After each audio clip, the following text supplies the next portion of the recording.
out what happens when Agent P is scheduled to fight his 100th battle with the evil Dr. Doofenshmirtz, read along with me in your book. You will know it's time to turn the page when you hear this sound.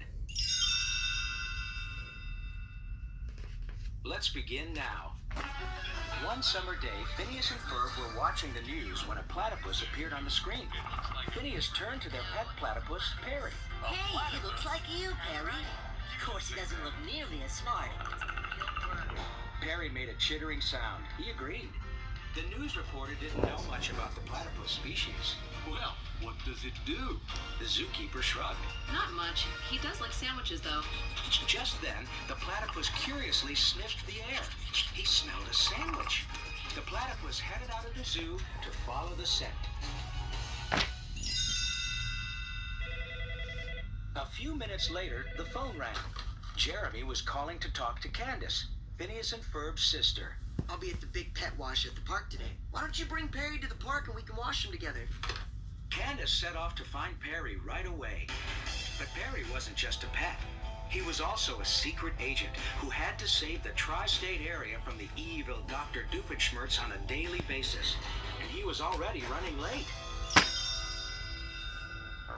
In the backyard, Phineas was trying to figure out how to spend the day. Since there's nothing more fun than fun, why not add fun to everything? Fun shoes, fun oatmeal, fun origami, fun house. We'll turn our house into a fun house. A little while later, a delivery truck brought a ton of funhouse supplies. It also brought the platypus from the zoo. He had followed the scent of the sandwich into the truck and had snuck in. Then the platypus smelled another sandwich right at the secret entrance to Agent P's lair. He headed inside to find it. Major Monogram, the head of Perry's spy agency, couldn't tell that a different platypus had taken Agent P's place. Today is a very special day. Your 100th battle with Dr. Doofenshmirtz. We planted hundreds of hidden cameras in Evil Incorporated so that we here at headquarters can watch the historic event. Now do us proud, Agent P. The platypus stared blankly at Major Monogram. Suddenly, a propeller sprang out of the chair. Soon, the platypus was zooming off to the headquarters of Doofenshmirtz, Evil Incorporated. Moments later, the platypus from the zoo crashed into Dr. Doofenshmirtz's headquarters, scattering things everywhere. But the doctor didn't realize that Agent P had been replaced by an ordinary platypus. Dr. Doofenshmirtz quickly trapped the platypus and unveiled his evil invention, the least likely-inator. I'm gonna aim this bad boy at City Hall and zap my brother, the mayor, and he'll make a fool of himself in front of the legislature, which is the least likely thing he'd ever do. And the city will be forced to give the tri-state area to me! Later that day, Jeremy, Candace, and Perry arrived at the park for the pet wash. Jeremy smiled. You ready for your bath, homeboy? Perry did his best to avoid getting in the tub, but Candace wasn't giving up very easily. What's wrong with you, Perry? Back at home, Phineas, Ferb, and their friends worked together to build the funhouse. Phineas couldn't wait to test a wall slide. Whee! Buford stomped over to him. Where do you want the clown head? Phineas pointed down the hall. Clown room. Hey, Isabella, how's that haul of cookies coming? Great, but I haven't doubled the recipe. Phineas grinned. At this rate, the funhouse would be ready in no time.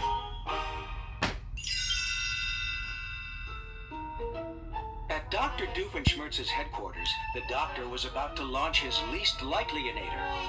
But before he could activate it, he accidentally freed the platypus from the trap. The platypus waddled across the room and started licking a puddle of coffee off the floor. All those sandwiches had made him thirsty. The evil doctor narrowed his eyes. Oh, down on all fours. I know that fighting technique. It's Singapore crab. I'm gonna sidewalk all over you, baby. While Dr. Doofenshmirtz practiced his crab walking, the platypus sniffed the air. He smelled something delicious coming from a tall rat. For a moment, Dr. Doofenshmirtz was confused. Then he noticed what the platypus was staring at. Hey, that's my sandwich display Immediately, the platypus knocked over the case of sandwiches, which landed right on top of Dr. Doofenshmirtz. Now he was trapped. Then, the platypus raced past him and grabbed the stinkiest sandwich of them all. The doctor finally pulled himself up. Okay, Perry the Platypus, the claws are off now. From here on in, I fight the man style. The platypus suddenly lunged for a sandwich on top of a lever. A brick wall sprang out of the floor. And Dr. Doofenshmirtz ran right into it. Okay, I see you found a brick wall. Then, the platypus jumped on a table. He was trying to grab yet another sandwich. What's the matter, Perry the Platypus? Don't they feed you at the agency? The doctor took a flying leap to tackle the platypus. But the semi-aquatic mammal hopped off the table just in time.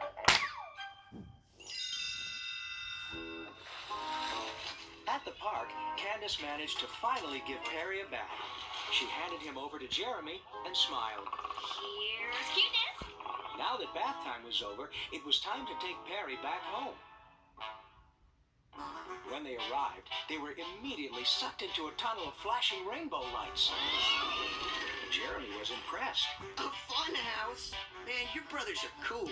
Candace sighed. Oh yeah, for sure. Phineas and Ferb's funhouse was full of outrageous surprises. There was a row of mirrors that made silly reflections and a bunch of swirly, swoopy slides in bright colors. Another room had a really wild surprise. A llama in pajamas.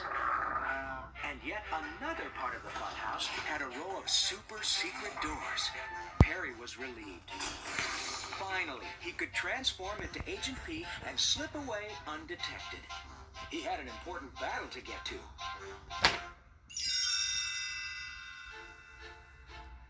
At the end of the funhouse, Phineas and Ferb were waiting for their sister in a room full of sugary treats.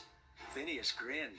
Ooh, some fun, huh, Candace? Candace glared at her brothers. No, not fun. Not fun. Suddenly, everyone heard a voice from outside. Candace, boys, come help me with the groceries. Mom was home. Candace leaned out the window. Mom! Phineas and Ferb built a giant fun house inside our house. Around the same time, Dr. Doofenshmirtz had just come up with a brilliant idea to try and foil the platypus. I've been going about this all wrong. I should be zapping you with the least likely innator so you'll lose. But first, I gotta get this sandwich out of the way. As he tossed a sandwich over his shoulder, the platypus followed it to the propeller chair. Dr. Doofenshmirtz fired his innator, zapping everything but the platypus. The platypus quickly sat on the chair. Then, the chair and the platypus headed back to Agent P's lair. Dr. Doofenshmirtz could only watch in horror. I should have zapped myself. Just then, one of the beams from the least likely innator hit Candace. The beam caused her to take down the funhouse before her mom came inside. Why am I doing this? Candace's mother walked into the living room a few moments later. So, where's this funhouse? Phineas tried to explain. Candace cleaned the whole thing up before you could see it. His mom frowned. Well, that seems unlikely. Ferb nodded in agreement. Yes, it does. Finally, Agent P arrived at his lair. Major Monogram and his intern Carl were ready to celebrate. Major Monogram had never been so proud. Congratulations. Astounding work. Agent P didn't know what he was talking about, but it sounded like the tri-state area was safe from Dr. Doofenshmirtz, and that was all that mattered.